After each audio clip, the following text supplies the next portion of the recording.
saya pengen ketika ke pantai, ke pinggir pantai itu nggak ada sampah di situ. Jadi kita bisa melihatnya, wah indah. Kemudian bagaimana orang lain melihat Indonesia itu memang menjadi negara yang dapat mengelola sampah itu dengan baik.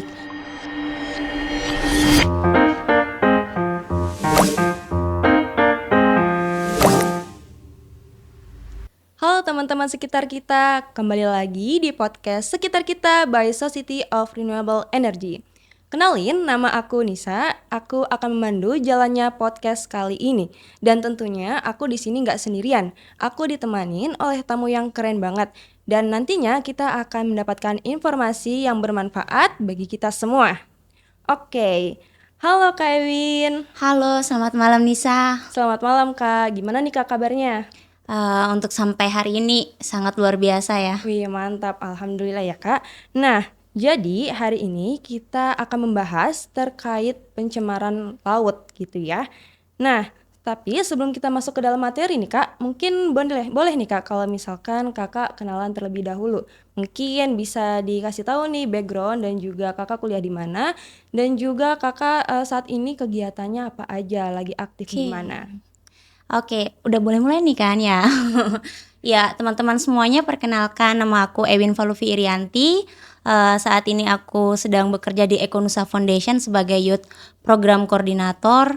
Sebenarnya aku di sini baru 6 bulan teman-teman. Jadi sebelumnya saya dari Merauke, kemudian lulusan S1 Ilmu Politik, walaupun dia nggak sinkron ya antara ilmu politik dengan anak muda, tetapi coba kita belajar untuk terkait anak muda gitu.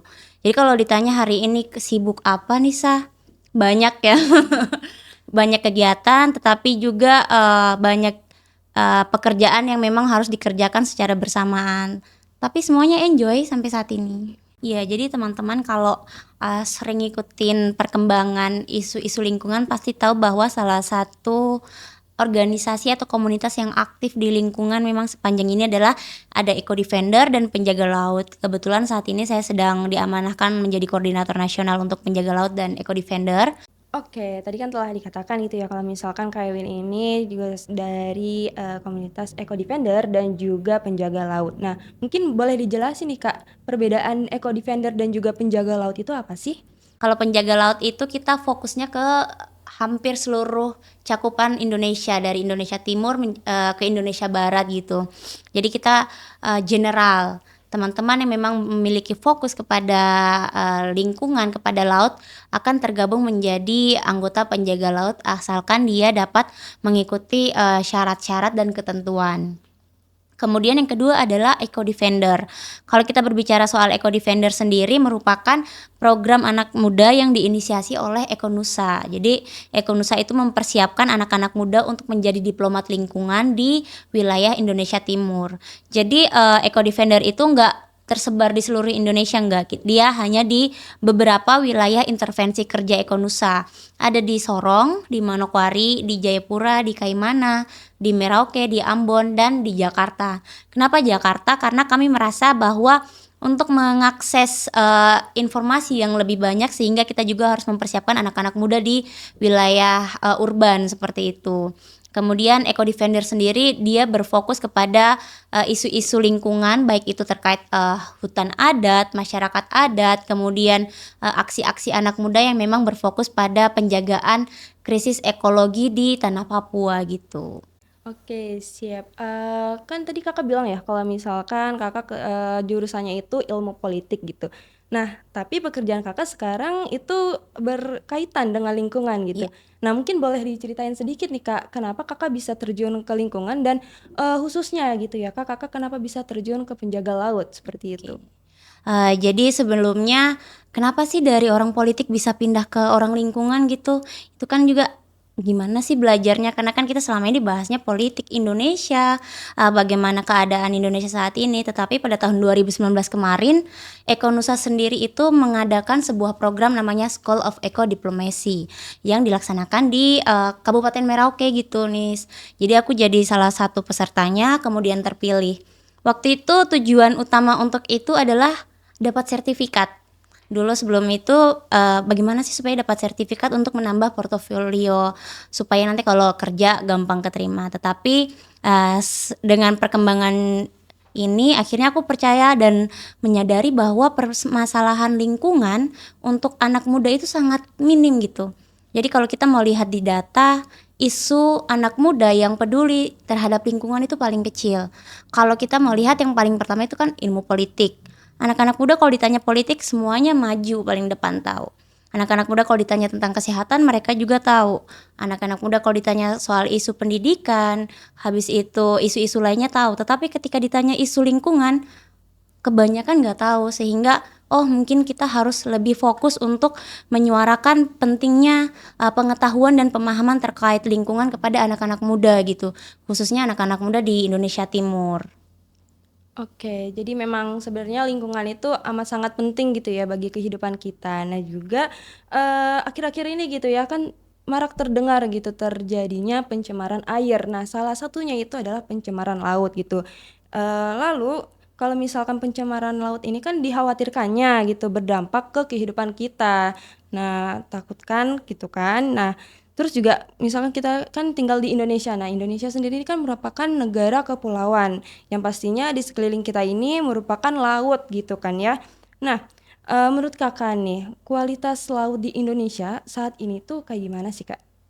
Iya, kalau kita berbicara soal laut Indonesia kan tentu saja kita tahu Indonesia itu surganya dunia gitu, apalagi kalau kita mau bilang di wilayah Papua, Bali, dan lain sebagainya seperti itu.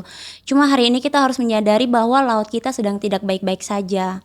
Banyak sekali kasus-kasus pencemaran laut, baik itu dari perseorangan, baik itu dari kelompok, baik itu dari limbah dan lain sebagainya. Sehingga kalau mau dibilang bagaimana keadaan laut kita hari ini, saya belum bisa menyampaikan bahwa keadaan laut kita hari ini itu buruk banget, enggak. Tetapi kalau kita tidak memang benar-benar mengawasi laut itu, lama-kelamaan akan menuju kepada buruk bangetnya itu. Sehingga banyak sekali kasus-kasus sampah-sampah di lautan yang mungkin teman-teman juga pasti sering tahu nih, sampah yang banyak di tengah laut tiba-tiba semuanya ke pesisir, atau banyaknya ditemukan bekas-bekas minuman habis acara di pinggir pantai kayak gitu. Sebenarnya banyak kasus-kasus seperti itu yang mendukung laut kita menjadi tercemar, Nis.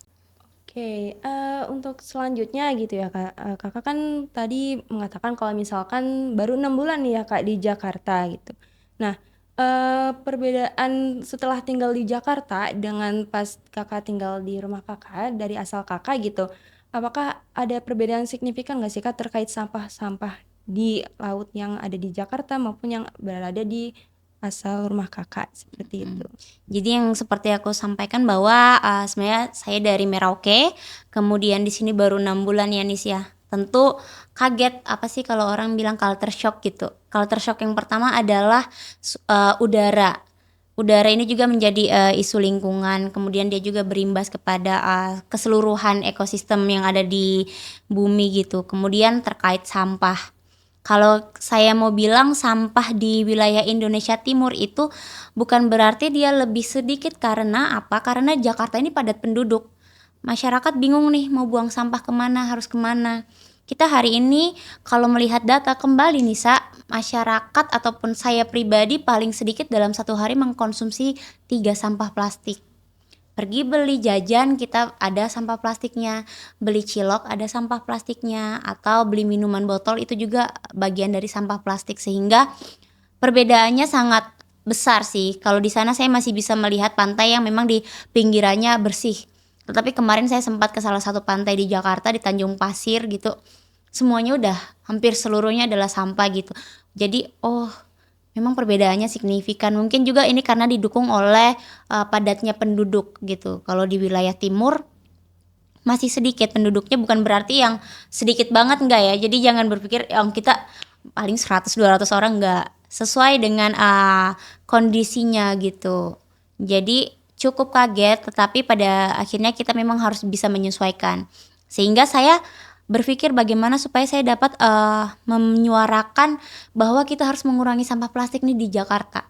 Kalau di Merauke cakupannya kecil, di Jakarta cakupannya luas, sehingga itu menjadi sebuah tantangan, challenge, bagaimana supaya anak-anak muda di sini juga memiliki kesadaran untuk memberikan informasi yang informatif kepada masyarakat terkait dampak-dampak negatif dari sampah plastik gitu, Nis. Oke, ingin menambahkan sedikit juga ya, Kak, aku juga ada pengalaman gitu waktu itu pernah ke Pantai Muko-Muko dan Iya. memang itu pantainya tuh bukan pantai tempat wisata, jadi masih jernih dan masih, bersih juga ya pantainya gitu.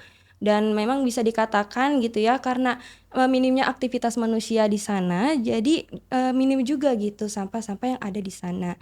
Tadi kan ter-mention ya Ya. ada sampah laut. Nah, sampah laut itu apa sih, Kak? Dan juga penyebab timbulnya sampah sampah laut itu asalnya dari mana? Kalau mau dibilang sampah laut ya berarti sampah itu yang dia dari laut kemudian, ke darat atau entah sampah dari darat dia ke laut. Kalau kita berbicara soal timbulnya sampah, kita nggak bisa memastikan, oh sampah itu dari orang di pinggiran pantai kemudian mereka yang buang sampah di pinggiran pantai, sampah itu ke laut. Enggak, karena terkadang ada juga orang-orang yang memang dari laut, misalnya mereka ada kan kapal-kapal putih, kapal-kapal penumpang. Oke, kapalnya menjaga kebersihan, tetapi kita tidak bisa mengatur bagaimana orang-orang individu itu di dalamnya untuk membuang sampah ke lautan. Habis minum es krim nih, atau habis makan kue ada plastiknya, buang aja ke laut, kan nggak ada yang tahu gitu. Sehingga itu yang menimbulkan adanya sampah-sampah laut itu, seperti itu Nis. Oke, jadi memang, timbulnya sampah-sampah laut itu, bisa dikatakan gitu ya, bisa disimpulkan bahwasanya mungkin itu salah satu dari aktivitas manusia yang mungkin tidak disengaja dan juga maupun disengaja gitu ya. Dan seperti tadi yang telah Kakak mention gitu, yang seperti tadi Kakak telah katakan gitu, memangnya apa aja sih Kak kegiatan ya yang mungkin bisa menimbul lonjakan sampah di laut gitu Kak? Dan mungkin bisa diberikan contohnya? Nah, ini yang aku rasa sangat penting banget untuk menjadi perhatian kita semuanya karena kadang, aktivitas-aktivitas ini yang menimbulkan banyak sampah, baik itu di tengah laut, baik itu di pesisir laut dan lain sebagainya. Jadi kalau kita melihat biasanya hari raya Idul Fitri nih banyak banget masyarakat ataupun berkeluarga mereka pada ngumpul di pinggir pantai, piknik rame-rame bawa sampah, kemudian tiba-tiba sampahnya dibiarin gitu aja atau pihak pengelola juga yang memang nggak menyediakan tempat sampah. Hal-hal dasar itu yang memang kita harus tanamkan bahwa kalau nggak bisa menjaga minimal kamu juga harus merawat sendiri gitu. Jangan sampai kamu menjadi, penyumbang sampah di pantai itu sehingga pantainya tercemar, pantainya jadi jelek seperti itu. Atau mungkin ada juga yang, sampah-sampah dari tengah laut yang ke pesisir seperti yang tadi saya bilang. Kalau Nisa lihat biasanya banyak nih masyarakat pesisir yang mengeluhkan gini, "Ih di pesisir di dekat kita sampahnya banyak banget tapi bukan kita yang buang." Lalu dari mana? Seperti yang tadi aku sampaikan bahwa sampah-sampah itu muncul dari orang-orang yang memang tidak memiliki kesadaran entah itu di tengah laut atau di wilayah pesisir lain sehingga dia terbawa oleh arus ombak. Sebenarnya kegiatan-kegiatan seperti itu lomba-lomba yang diadakan di pinggir pantai, hiburan-hiburan banyak kan bagaimana supaya kita mengundang audiens atau rame itu pasti bikin acara di pinggir pantai nih, tetapi setelah itu mereka nggak melihat bahwa dampaknya sampahnya itu dibiarin aja, oh nanti juga terbawa sama arus ombak gitu, jadi biarin aja gitu.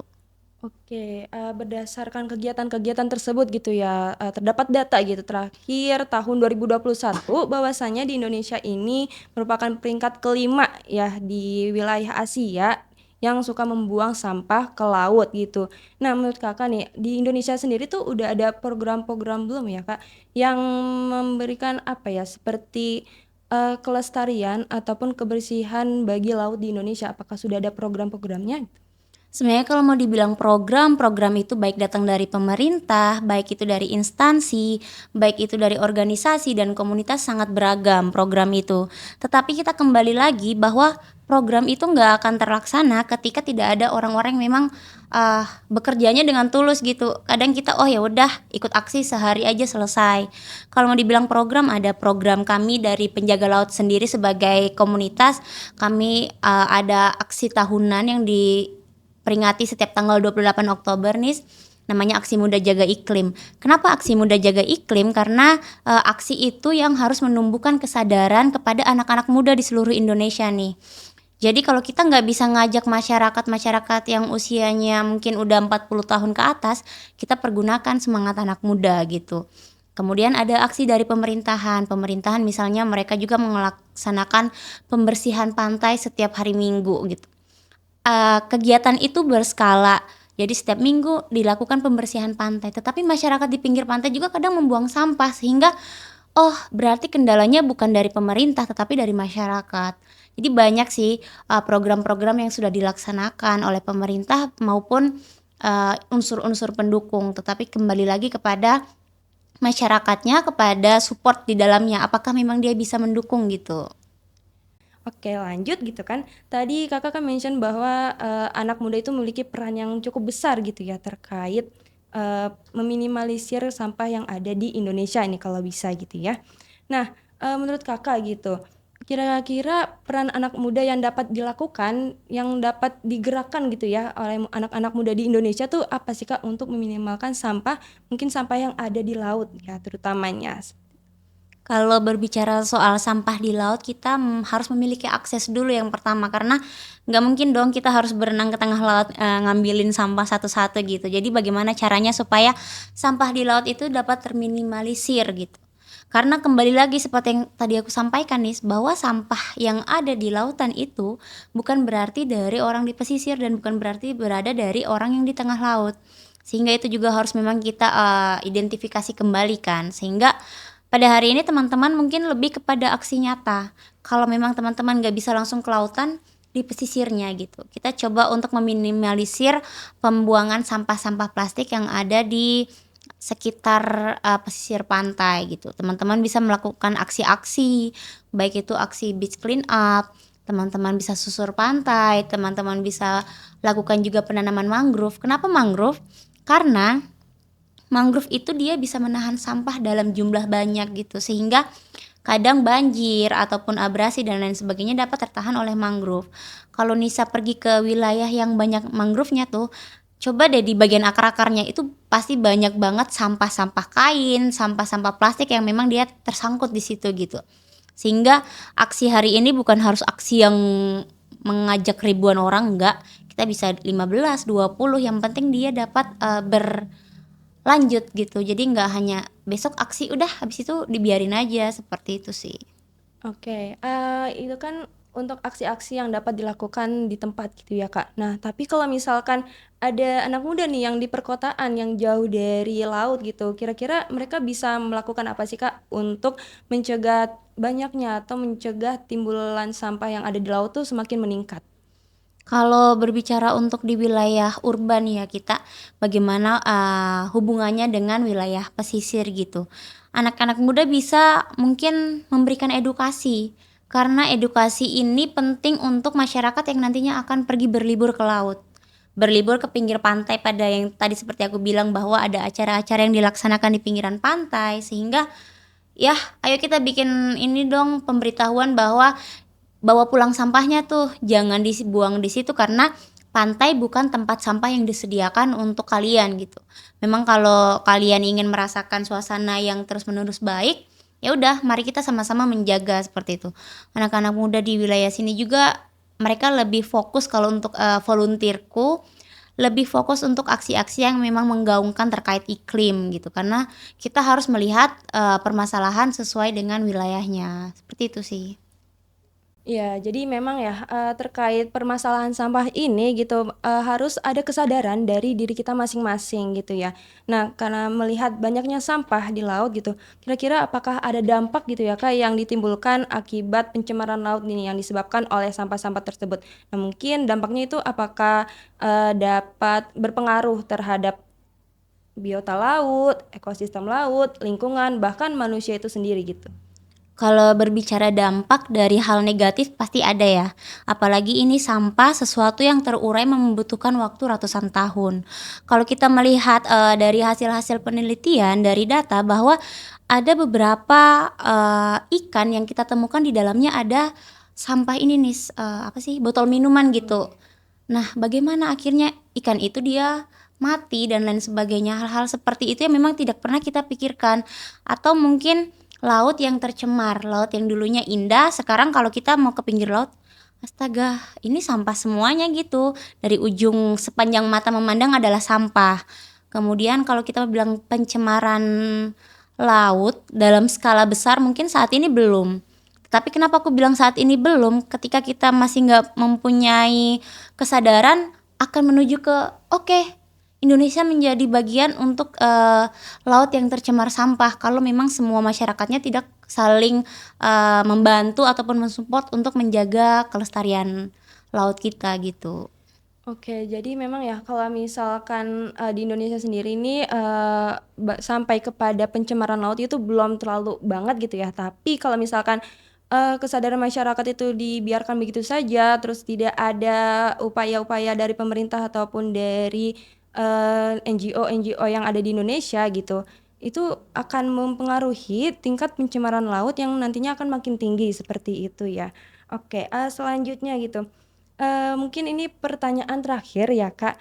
Apa sih harapan Kakak terhadap laut di Indonesia? Dan juga mungkin ada closing statement gitu kepada teman-teman. Iya, kalau berbicara harapan, sebenarnya harapannya sederhana adalah bagaimana ketika saya ke pantai lautnya bersih gitu. Ketika saya mau berenang lautnya biru jernih. Ketika saya ke pinggir pantai nggak ada sampah di situ. Tetapi bagaimana harapan itu bisa terrealisasikan berat proses untuk ke situnya, sehingga hari ini kita memang harus menimbulkan ataupun membangkitkan semangat-semangat itu melalui aksi-aksi nyata. Karena kalau hari ini kita berbicara hanya sebatas teori, hanya sebatas diskusi dalam satu forum, setelah itu kita bubar ya udah. Kadang juga ada forum yang dimana masih menggunakan botol plastik, minuman sekali pakai, tetapi pembahasannya adalah sampah plastik. Itu juga mungkin yang harus kita perhatikan seperti itu, sehingga banyak harapan-harapan, tetapi paling sederhananya adalah saya pengen ketika ke pantai, ke pinggir pantai itu nggak ada sampah di situ. Jadi kita bisa melihatnya, wah indah. Kemudian bagaimana orang lain melihat Indonesia itu memang menjadi negara yang dapat mengelola sampah itu dengan baik. Kalau tadi kita lihat data bahwa Indonesia memasuki peringkat kelima untuk penyumbang sampah laut terbesar di Asia, memang benar. Sehingga bagaimana kita harus merubah bahwa Indonesia menjadi salah satu negara yang dapat mengelola sampah terbaik di Indonesia, di dunia seperti itu.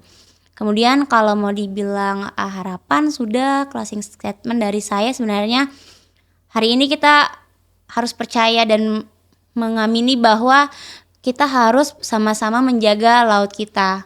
Kalau bukan kita siapa lagi gitu ya, kan biasanya ada filosofi hidup kayak gitu. Cuma saya mungkin lebih menekankan kepada teman-teman muda, kepada anak-anak muda yang ada di Indonesia bahwa isu-isu sampah adalah isu yang seksi, teman-teman. Nggak semuanya isu sampah itu harus menjadi urusan orang-orang tua, harus menjadi urusan beberapa organisasi atau komunitas, enggak. Kita bisa terjun menjadi individu yang memang menyuarakan terkait isu-isu sampah gitu. Jadi jangan beranggapan bahwa oh saya keren ketika saya berbicara soal isu politik, isu kesehatan, isu pendidikan.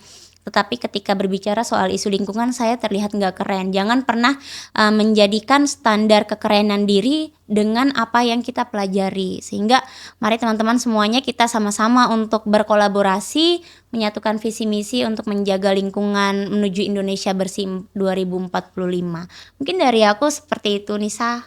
Oke, terima kasih banyak Kak atas informasi yang sangat informatif banget ini ya. Tadi kita juga telah mengobrol banyak terkait pencemaran laut, terkait sampah-sampah di laut, penyebabnya apa, terus juga kita telah membahas terkait program-program yang mungkin nantinya dapat dilaksanakan juga. Terus ternyata juga ya terkait sampah laut ini memiliki dampak gitu yang nantinya mungkin bisa berdampak kepada kesehatan manusia seperti yang tadi ya ada botol plastik gitu masuk ke dalam ikan. Tapi kalau misalkan ikannya kita makan gitu kan berarti nanti plastiknya juga masuk ke dalam tubuh kita. Seperti itu. Oke, terima kasih banyak Kak Oke, Ewin Nisa. atas kehadirannya dan juga terima kasih banyak teman-teman.